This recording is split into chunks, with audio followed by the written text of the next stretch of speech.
never gets discussed because it's not as edgy as thinking like, oh yeah, it's all about money, it's all about beauty, it's all about this, it's about the Lamborghini. It's like, no, like how is he going to treat you?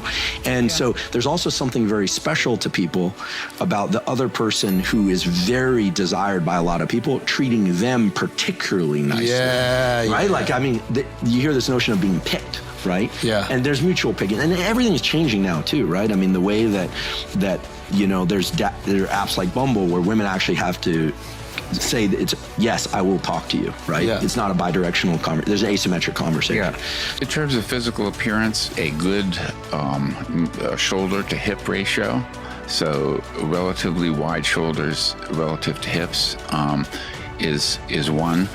Women tend to prefer men who are physically fit and well toned, but not muscle bound. So like if you go to, I don't know, someone like those early, when Arnold Schwarzenegger was doing the Mr. whatever it was contest, you see the women don't find those attractive, the extremely muscle bound guys, but they like a guy who's physically fit, high shoulder to hip ratio.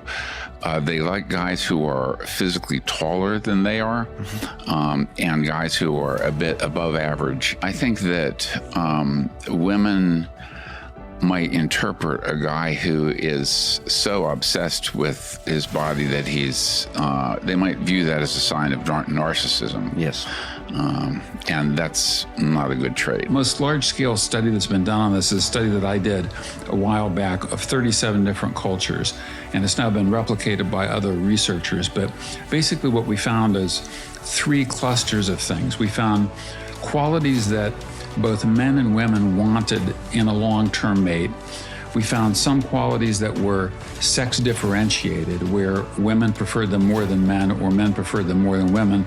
And then we found some attributes that were highly variable across cultures in whether people found these as desirable or indispensable or irrelevant. So if you talk about universal desires, the things that men and women share, there are things like intelligence, kindness, mutual attraction and love, which is really kind of heartwarming because some people think that love is a recent Western invention by some European poets, but it turns out it's not true. You go to the Kung San in Botswana, and they describe pretty much the same experiences of falling in love as we do, and even describe the distinction between this kind of infatuation stage of love and the attachment phase where, you know, you can't maintain this frenzy of infatuation and obsession for very long, 6 weeks, maybe 6 months at most. Otherwise, you can get nothing else done in your life. And those are those dopamine circuits firing at high frequency. Yes.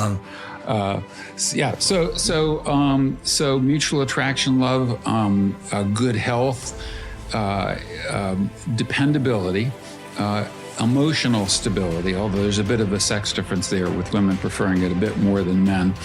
So you go to the Zulu tribe in South Africa or Rio de Janeiro in Brazil or Portugal or Oslo or anywhere in the world, and these are qualities that people universally desire in long-term mates. Physical appearance for women is important in long-term mating, not as important as it is for men, but it becomes more important in short-term mating. And so is the guy good looking? So those physical attributes are more important for women. They remain important for men, physical appearance, in short-term mating, but with the footnote that men are willing to drop their standards in short-term mating if it's low commitment, low risk, just sex, without entangling commitments. Women are more likely to prioritize what I call bad boy qualities. So guys who are very self-confident, guys who are strut, guys who are a little arrogant, guys who are risk-taking, guys who defy conventions. women are more attracted to those guys in short-term mating than long-term mating. And whereas in long-term mating, they go more for the good dad qualities. Is this guy dependable? Is he going to be a good father to my children? And then also, in short-term mating, women use that mate copying heuristic. That is, if there are thousands of other women who find him attractive, women find him attractive. And so that's why you have the groupie phenomenon. So with rock stars, for example, there are thousands of screaming women, all of whom want to sleep with this famous rock star, and they use that as information. They find, if you took like a still photo of some of these rock stars and asked women how attractive the guy is versus tell him he's a famous rock star and show the thousands of women screaming at him, they judge him entirely differently in terms of his attractiveness. Or even, and this is an important point, that women's attraction to men is more context specific and varies more across contexts than men's attraction to women. And so I'll give you just an example of that. This is a female colleague of mine went to a conference, an academic conference, and she found the organizer of this conference to be really attractive, and then saw him 6 months later and wondered, well, what was I thinking? He doesn't seem very attractive at all. And what it was is, when he was the organizer, he was at the center of the attention structure. You know, he was the guy up on stage directing everybody, and everyone was attending to him. And then when he was just a normal presenter at a conference, he didn't command the attention structure like he did when he was the organizer. And so this is just an illustration of how circumstance-dependent women's mate attraction is for guys. It depends on, his status, the number of women that are attracted to him, the attention structure, how he interacts with a puppy or a baby, if he's ignoring a baby in distress or positively interacting with a young child.